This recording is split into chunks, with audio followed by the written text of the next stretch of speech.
అందరికీ నమస్కారం. నేను మీ దేవి. శాడిస్ట్ మొగుడు సీజన్ 2 53వ భాగం. రచయిత వనజ గారు నీట్గా వాళ్ళ కోసం చిన్న చిన్న దోశల్ని వేసుకుని వచ్చి ఇద్దరిని సోఫాలో కూర్చోబెట్టుకొని తినిపిస్తూ ఉంటే రోజు ఆ మాట ఈ మాట మాట్లాడి కౌసల్య మౌనంగా చూస్తూ ఉంది.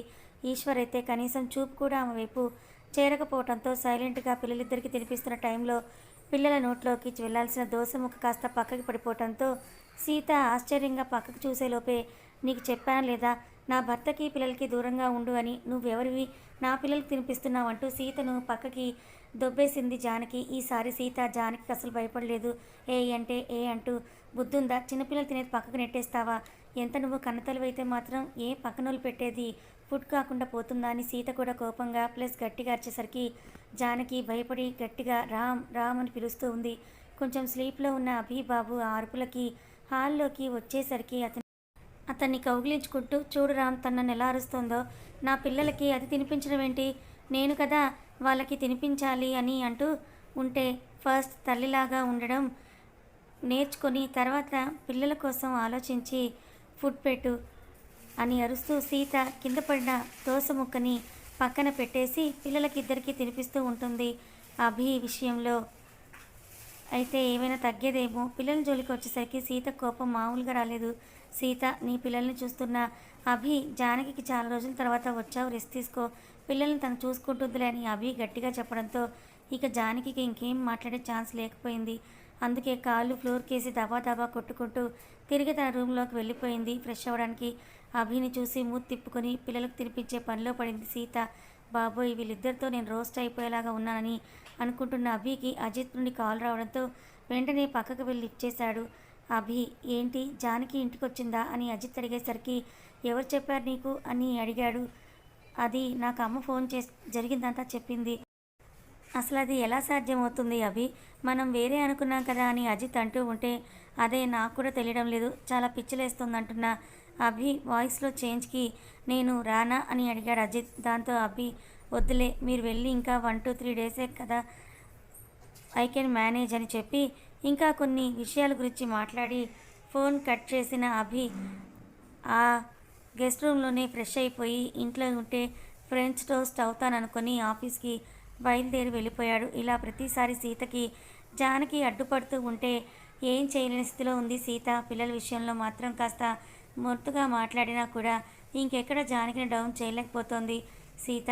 ఏమైనా హెల్ప్ చేయనా అక్కయ్య అంటూ సీత వంట చేస్తున్న కౌసల్య దగ్గరికి వచ్చి అడిగితే ఆవిడ వద్దులేమ్మా అని చెప్పేలోపే, భలే కోడలు తెచ్చుకున్నారు కదా, కేవలం నా పోలికలుంటే సరిపోదత్తయ్యా, నాలాగా పని కూడా చేయాలంటూ చక్కగా కూరగాయలు కట్ చేసి పెట్టు అల్లు చూస్తూ ఉండగానే 2 రకాల కూరలు పొయ్యి మీద పెట్టేసింది జానకి. ఆ రోజు ఫ్రైడే అయినా తనకు వర్క్ ఎక్కువ లేకపోయినా అయాన్ నెత్తి మీదకి సూర్యుడు వచ్చేంత వరకు నిద్రలేవ్వకుండా ఉండేసరికి అతనికి ఇంట్లో ఏం జరుగుతుందో తెలియదు. అందుకే మధ్యాహ్నం తీరిగ్గా ఫ్రెష్ అయ్యి కాసేపు ఆదిత్యతో టైం స్పెండ్ చేద్దామని కిందకి వచ్చేసరికి హాల్ మొత్తం నిశ్శబ్దంగా ఉంది. పిల్లలు ఎక్కడున్నారు, రూమ్లో లేదంటే అభి ఆఫీస్కి ఏమైనా తీసుకువెళ్ళాడా అనుకుంటూ ఆద్య ఆదిత్య అని పిలిచేసరికి కొద్దిగా బుద్ధిగా కూర్చొని ఉన్న వాళ్ళ బుజ్జి మైండ్స్తో అయాన్ ఆ పిలిచేసరికి ఆలోచిస్తున్న పిల్లలు అయాన్ దగ్గరికి పరిగెత్తుకుంటూ వస్తే బుడ్డది ఎత్తుకోమట్లు 2 చేతులు చాచింది. దాంతో ఆర్జన్ని ఎత్తుకున్న అయాన్, ఏంట్రా ఈరోజు సైలెంట్గా ఉన్నారు, ఈ పాటికి మన ఇంటిని కిష్కిందకాండ చేసి ఉండాలి కదా మీరు అని అడుగుతూ ఉంటే ఆద్య తనకు తెలిసింది చెప్పడానికి ట్రై చేస్తూ, పొద్దున అమ్మ అంటా వచ్చింది బాబాయ్, సేమ్ ఈ అమ్మలాగా ఉంది, టిఫిన్ తోసేసింది, నాన్నని హక్ చేసుకుంది, అమ్మ ఏడుస్తుంది, ఏమైంది సీతకి, ఎందుకు ఏడుస్తుంది అనుకుంటూ కంగారుగా అయాన్ అమ్మకి ఆయిందా అంటూ అడిగేసరికి, ఎందుకంటే బుడ్డ చెప్పిన దాంట్లో అమ్మ అమ్మ అని ఉంది తప్ప పేరు లేకపోవడంతో మొత్తం సీతని అనుకుని ఆమెకేదో పెయిన్ కలిగి ఉంటే అభిని హక్ చేసుకొని బాధపడుతోందని అనుకున్న అయాన్ అడగటంతో అమ్మ బాగుందని చెప్పింది ఆద్య. ఒరే బంగారం, నువ్వు చెప్పేదేంటో నాకు అర్థం కావట్లేదురా అంటూ దాన్ని ఒళ్ళో కూర్చోబెట్టుకొని ఆదిత్యని దగ్గర తీసుకుంటూ ఏం జరిగిందని ఆదిత్యని అడిగేసరికి, వీడు కొంచెం క్లారిటీగా తెలిసిన పేరు కాబట్టి సీతలో సీత అమ్మని యూజ్ చేస్తూ జానకి పేరు తెలియకపోవడంతో ఇంకో అమ్మ అంట అని చెప్పడంతో కొంచెం కొంచెం క్లారిటీ వచ్చింది. కానీ హాల్లో ఎవరూ కనపడకపోయేసరికి కిచెన్లోకి వెళ్తే బాగోదులే అనుకుంటూ అక్కడే వెయిట్ చేస్తున్న అయాన్కి ఈశ్వరి రావడంతో మమ్మీ అని పిలిచాడు. ఏంటి అయాన్, ఏమైనా కావాలా అని ఆవిడ అడిగేసరికి, లేదు వీళ్ళిద్దరితో చెప్తున్నారు, ఏం జరిగింది పొద్దున్నుంచి అని అడిగిన అయాన్, ఆవిడ క్లారిటీగా చెప్పడంతో ఏంటి జానకి లాంటి అమ్మాయి ఈ ఇంట్లో మరొకరు వచ్చారా అని అంటూ ఉంటే అతని తల మీద కొట్టి జానకి లాంటి అమ్మాయి కాదురా, మన జానకినే ఇప్పుడు వచ్చింది. ముందున్న సీత జానకి పోలికలతో ఉందంతే. మీరు భ్రమపడి త్వరగా పెళ్లి చేసేశారు అని ఈశ్వరి అంటే కన్ఫ్యూజన్తో చూస్తూ అభి ఏ పరిస్థితుల్లో ఉంటాడో అర్థం చేసుకొని పిల్లలిద్దరిని ఈశ్వర్ దగ్గర వదిలేసి తను అభి కోసం ఆఫీస్కి వెళ్ళిపోయాడు. అయ్యా కిచెన్లో ఒక మినీ యుద్ధం జరిగాక జానకి అభి ఫేవరెట్ అయిన నిమ్మకాయ పులిహోర ఇంకా గుత్తి వంకాయ చేసి అతని కోసం క్యారియర్ సిద్ధం చేసింది. అత్తయ్య నేను ఇవి తీసుకొని ఆఫీస్కి వెళ్ళనా, రామ్తో అసలు పొద్దున మాట్లాడింది లేదు అంటూ జానకి అడుగుతుంటే నీ ఇష్టం అమ్మా అని తప్ప ఇంకేం చెప్పలేకపోయింది కౌసల్య. సీత అయితే అసలు నోరు కూడా విప్పలేదు. సైలెంట్గా కిచెన్ నుంచి వాకౌట్ చేసి పిల్లల దగ్గర కూర్చుంది. వాళ్ళు ఏమీ అల్లరి చేయకుండా. ఆఫీస్కి వెళ్ళిన అయాన్కి అభి ఛాంబర్ వెళ్ళడానికి ముందే తన టీం వాళ్ళు చిన్న డౌట్ అని అటువైపు లాక్కెళ్ళడంతో అక్కడే ఒక అరగంట సమయం గడిచిపోయింది. అయాన్కి మంచిగా రెడీ అయ్యి అంటే అభికి నచ్చినట్లుగా అతని కోసం క్యారియర్ తీసుకొని కారులో ఆఫీస్కి బయలుదేరింది జానకి.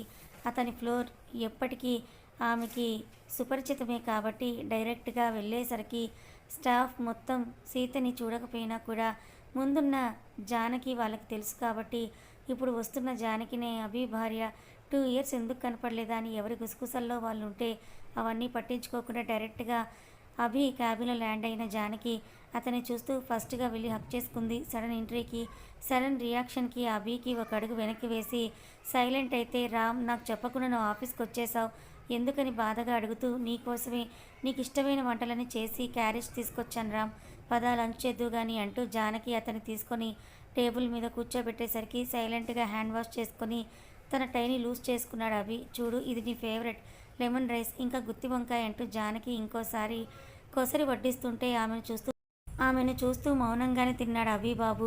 అతను తినగానే హ్యాండ్ వాష్ చేసుకొని నాప్కిన్ కోసం చూస్తూ ఉంటే తన చీర కొంగుని అందించిన జానకి ఎందుకు నువ్వు కనీసం నన్ను తాకట్లేదు సరికదా, ప్రేమగా కూడా చూడట్లేదు ఏమైందని అడగటంతో నేను కన్ఫ్యూజన్లో ఉన్నాను జానకి, ఒక 2 డేస్ తను కాస్త మనశ్శాంతిగా ఉండొచ్చు కదా, ఆలోచించుకునే టైం ఇవ్వు అని అవి అంటే జానకి అర్థమైంది. రామ్ నిన్ను ఆ సీత మంచిగా బుట్టలో వేసుకుంది అందుకే నువ్వేం చేయాలని అంటున్నావు, నీ ఎదురుగా నువ్వు ఎంతో ప్రేమించిన జానకిని నేనున్నా కూడా నువ్వు ఆ సీత మైకంలో నన్ను మనస్ఫూర్తిగా ఫీల్ అవ్వడం లేదంటే నువ్వు ఎంతగా మారిపోయావన్నది నాకు బాగా అర్థమవుతోంది అభి.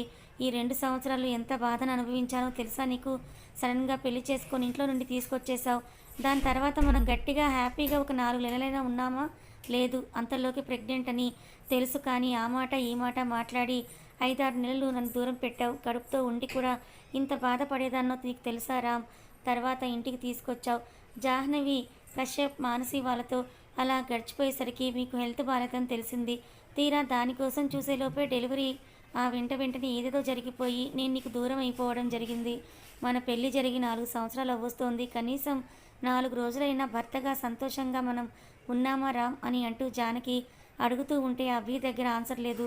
గట్టిగా ఊపిరి తీసుకుని వదిలిన అభి బాబు అసలు ఏమైపోయావు, ఇటు ఎక్కడ ఉన్నావని జానకిని అడుగుతూ ఉంటే తన కన్నీళ్లు తుడుచుకుంటూ ఎక్కడుంటే ఏంలే అభి, నేను రావడమే తప్పైపోయింది, ఆ రోజు లోయలో పడిపోయిన దాన్ని అలాగే చనిపోయి ఉంటే బాగుండేది, ఈరోజు మీ మధ్యన అడ్డుగా ఉండేదాన్ని కాదు కదా అంటూ ఇంకా కుల్లి ఏడుస్తూ ఉంటే అభి ఆమెను దగ్గరికి తీసుకునే ప్రయత్నం కూడా చేయలేకపోయాడు. సీత గుర్తొచ్చి ఇంకా ఎందుకు అలా నిలబడి చూస్తున్నావు, నేను నిజమే చెప్తున్నా, నేను రాకపోయి ఉంటే నువ్వు ఆ సీత నా రక్తం పంచుకుని పుట్టిన పిల్లలు సంతోషంగా ఉండేవాళ్ళు కదా, నీకు నిజంగా నేనే అడ్డమైతే వెళ్ళిపోతానులే రామ్ అని అంటున్న జానకిని ఆపేస్తూ ఎక్కడికి వెళ్ళాల్సిన అవసరం లేదు, ఎందుకోసమైతే వచ్చావో అది రిటర్న్ కన్ఫర్మ్ ఇస్తాను అని అభి అంటుంటే ఏంటి అని అడిగింది జానకి. అదే నువ్వు నా ప్రేమ కోసం చావును జయించి మళ్ళీ నా దగ్గరికి వచ్చావు కదా, నీకు ఆ ప్రేమని ఖచ్చితంగా అందిస్తానని చెప్తున్నాననేసరికి కూర్చొని ఉన్న అభి దగ్గరికి వెళ్ళి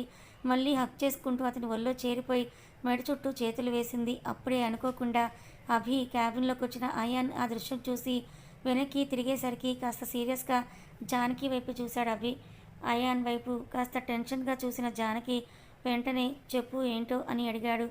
ఏం లేదు క్యాజువల్గానే వచ్చాను అంటూ జానకి వైపు అభి వైపు చూసి చెప్తున్న అయాన్ని భోజనం చేశావా అని అడిగాడు అభి. లేదు అమ్మ ఏదో చెప్తే దానికోసమే నీతో మాట్లాడడానికి వచ్చానని అయాన్ అంటే జానకి వైపు చూస్తూ తనకి లంచ్ వడ్డించని చెప్పాడు అభి. బాబు లంచ్నా, నేను నీ ఒక్కడి కోసమే తీసుకొచ్చాను రామ్, అయిపోయింది అంటూ జానకి అంటూ ఉంటే ఆమె వైపు ఒక లుక్ ఇస్తూ ఇంటికి కాల్ చేసి కౌశల్యతో ఇంకో క్యారియర్ పంపించమని చెప్పాక నాకు వర్క్ ఉంది, నువ్వు ఇంటికి వెళ్ళాలనుకుంటే వెళ్ళని అన్నాడు అభి.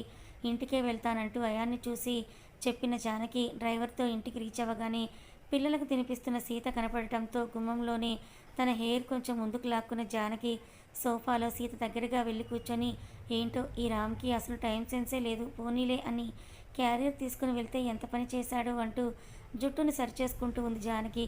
అభి అసలు నేను ఇది నమ్మలేకపోతున్నాను, నీకైనా క్లారిటీ ఉందా, అసలు ఏం జరుగుతుందో అని అయాన్ అభిని అడుగుతూ ఉంటే కొంచెం కొంచెం అర్థమవుతుంది అయాన్, నాకు కూడా వన్స్ క్లారిటీ వచ్చాక ఇవ్వాల్సిన వాళ్ళందరికీ ఫుల్గా ఇచ్చేసే పంపుతానని అంటున్న అభి ఇంకొంచెం సేపు అయాన్తో ఏదో డిస్కస్ చేసి జానకి ఇంకా సీత కోసమే ఆలోచనలో పడ్డాడు.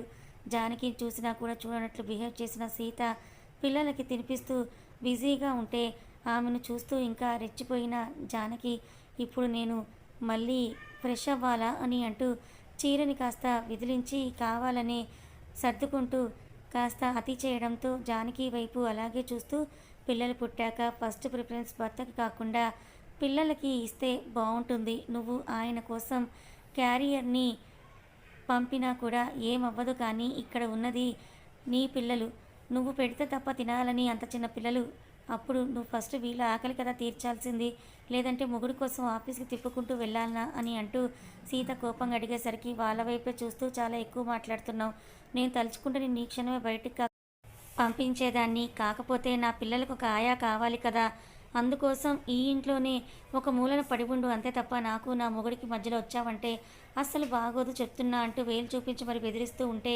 నీతో మాట్లాడడం కూడా నాకు టైం వేస్ట్ అని అనుకున్న సీత పిల్లలిద్దరిని ఎత్తుకొని తన రూమ్లోకి తీసుకెళ్ళిపోయింది. ఓడిపోయాను అన్న అసహనం, నా ఇంట్లో దీని పెత్తనం ఏంటి అసలు, అభినే ఈ సీతను పెళ్లి చేసుకోకుండా ఉంటే బాగుండు కదా అని ఎన్ని మాటలు చెప్పాడు నాకు అనుకుంటూ మళ్ళీ తన బాధతో తన రూమ్లోకి వెళ్ళి గడియ పెట్టుకుంది జానకి. సాయంత్రం ఇంటికి వచ్చిన అభికి ఇల్లు మొత్తం వేడిగా ఉండటంతో గెస్ట్ రూమ్లోకి వెళ్ళాలా లేక తన రూమ్లోకి వెళ్ళాలా అని ఆలోచించుకుంటూ చివరిగా తన రూమ్కే ఫిక్స్ అయిపోయి పైకి వెళ్ళేసరికి అప్పుడే స్నానం చేసి వచ్చిందేమో ఒంటికి టవల్కి చుట్టుకొని వాష్రూమ్లో నుంచి బయటికి వస్తూ అభికి కనిపించింది జానకి.